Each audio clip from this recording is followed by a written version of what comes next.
For decades of numbers, 15 years of research, and one economist who turned dusty tax records into a political earthquake, Thomas Piketty didn't just argue that inequality was rising, he tried to prove it, century by century. So how did a French academic make inequality impossible to ignore?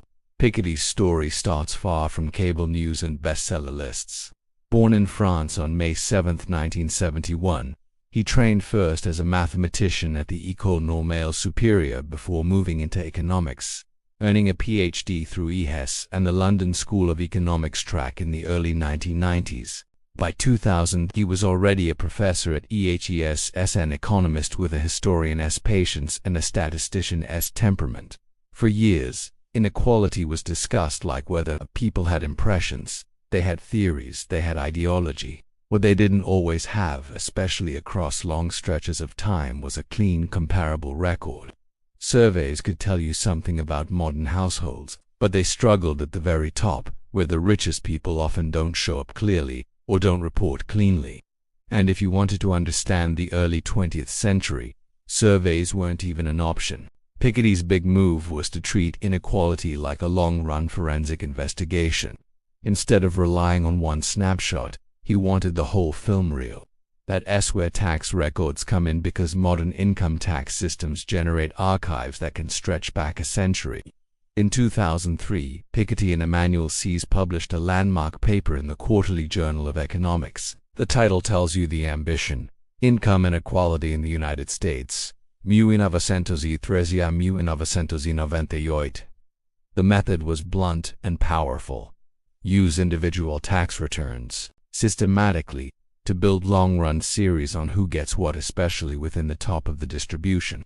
Not just the top 1%, but smaller slices inside it, where capital income is most concentrated. Here's the mechanism. In plain language, imagine you're trying to measure the ocean.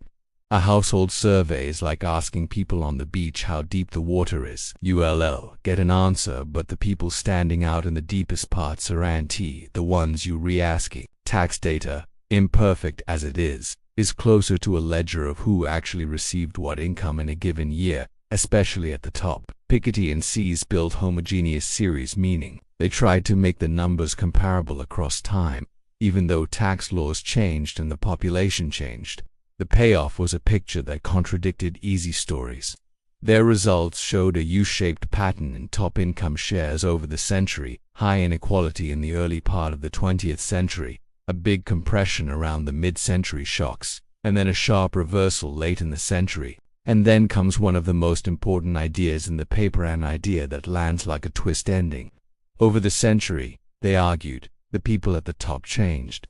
Earlier, you had rentiers, the classic image of wealth, living off dividends, interest, and inherited capital. But by the end of the 20th century, they wrote, the working rich have replaced the rentiers. In other words, top inequality wasn't only about passive ownership anymore. It was increasingly about extremely high wages at the top, too. That's the scholar's contribution in its purest form. Not a slogan, but a measurement revolution. Take a moral debate and force it through the discipline of long-run data. But Piketty didn't stop at papers. He moved from journal articles to a book with cinematic scale. Capital in the 21st Century, published by Harvard University Press in English, is built on what the publisher describes as data from 20 countries reaching back to the 18th century. It's a huge work, 704 pages, with 96 graphs and 18 tables designed to make the long run visible. And its central claim is not subtle. Left unattended, capitalism can generate levels of wealth concentration that strain democracy. The headline concept most people associate with Piketty is the inequality amplifier he emphasizes, when the rate of return on capital tends to exceed the economy's growth rate. Wealth accumulated in the past can grow faster than wages and output. The point isn't that this happens every year like clockwork. The point is that, over long periods, that gap can tilt societies toward inherited advantage unless institutions, taxes, wars, inflation, or political shocks interrupt it. That framing capital compounding faster than the economy helps explain why inequality can feel structural, not just the product of individual choices. And this is where Piketty becomes more than an academic. Because once you claim inequality is structural, you're implicitly saying politics is structural too. That's a direct challenge to the comforting idea that markets alone will sort everything out. The human element is subtle with Piketty because his public persona is the opposite of a Wall Street drama. There's no trading floor, no private jet montage. The drama is in the method, the willingness to spend years building datasets and then to argue, in public, about what those datasets mean.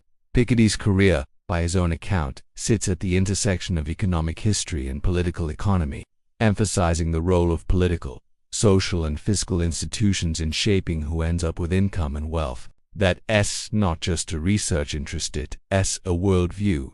Inequality isn't an accident, it's a policy outcome. Then comes the part that every serious researcher eventually faces, the backlash. Capital in the 21st century became famous not only for its thesis, but for the scrutiny it attracted. In 2014, Financial Times journalist Chris Giles published a critique alleging issues with parts of Piketty's wealth data and presentation. The critique circulated widely because it hit at the book's foundation. If the historical series are wrong, the story might be wrong. An accessible copy of that FT critique is hosted on Piketty's own site, an unusual detail that speaks to how intensely the debate played out in public. What matters for the historical record is not that one side won a viral argument, it's that Piketty's project helped normalize something rare in public intellectual life. The idea that big claims should come with data that other people can interrogate.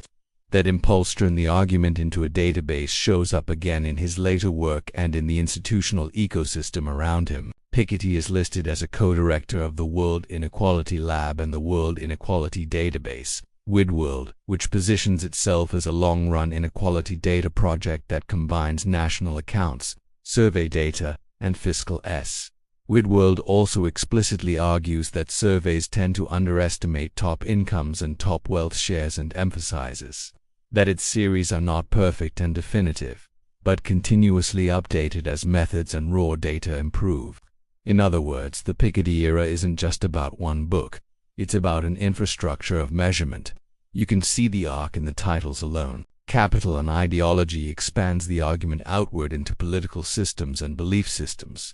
In a book that runs 1,104 pages in the Harvard edition, and A Brief History of Equality compresses the long-run story into a shorter, more optimistic narrative, 288 pages about progress toward equality across centuries, while still insisting that progress is political and fragile. Modern relevance is unavoidable, because Piketty's mechanism is basically a warning label for any era of asset booms. First parallel, the compounding machine. When asset prices rise faster than wages for long periods, wealth concentrates even if the economy is growing.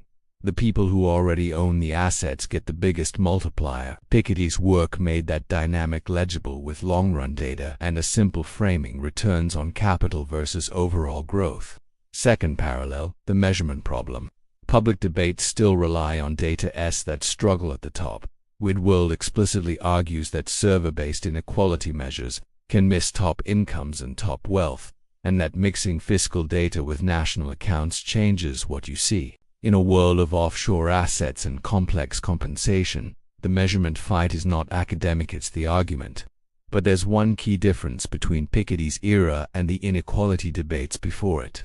Today, the argument is less about whether inequality exists, and more about which dataset you trust, which definition you use, and which institutions you think should respond. The debate moved from vibes to variables, and that might be Piketty's most lasting legacy. He didn't solve inequality, he changed the standard of proof. He made it harder to talk about fairness without first talking about measurement. Because once you can see inequality across a century, you can't unsee it.